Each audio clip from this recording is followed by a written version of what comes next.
Function జరిగింది. అందులో booth బాగా వేసింది.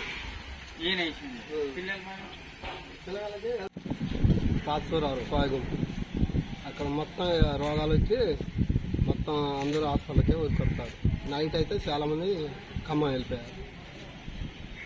ఏమైంది? వాంతులు, విరోచనాలు, జ్వరం. ఎంతమంది ఉన్నారు? ఇప్పటికే రాత్రి వరకు అయితే 13 మంది దాకా వచ్చారు. ఇప్పుడు 5 6 ఉన్నారు. మా పిల్లగాళ్ళు 4, మా మిస్సెస్ అప్పుడు బుజ్జి అంకల్ వాళ్ళ మిస్సెస్ అందరూ ఇప్పటి వరకు. మళ్ళీ స్వయం బాలరాజు వాళ్ళ అమ్మాయి మొత్తం 7-8 మంది ఉన్నాం. వాంతులు ఇరోషనాలు.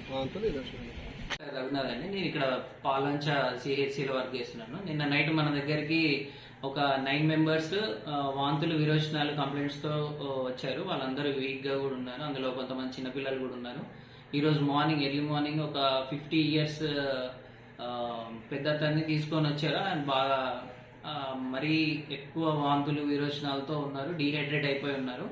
ఇది ఇప్పుడు అతన్ని అయితే స్టేబుల్ చేసి కొత్తగూడెంకి పంపించాము. మిగిలిన వాళ్ళందరూ ఇక్కడే ఉన్నారు. దీనికి కారణం మోస్ట్ ప్రాబబ్లీ వాటర్ కలుషితం వల్లనే అయి ఉండొచ్చు. వాళ్ళు చెప్పడం అయితే ఒక ఫంక్షన్కి వెళ్ళామని చెప్పారు, కానీ అందులో కొంతమంది ఫంక్షన్కి వెళ్ళని వాళ్ళు కూడా ఉన్నారు. మోస్ట్ ప్రాబబ్లీ అది వాటర్ ఇన్ఫెక్షన్ వల్లనే అయి ఉండొచ్చు.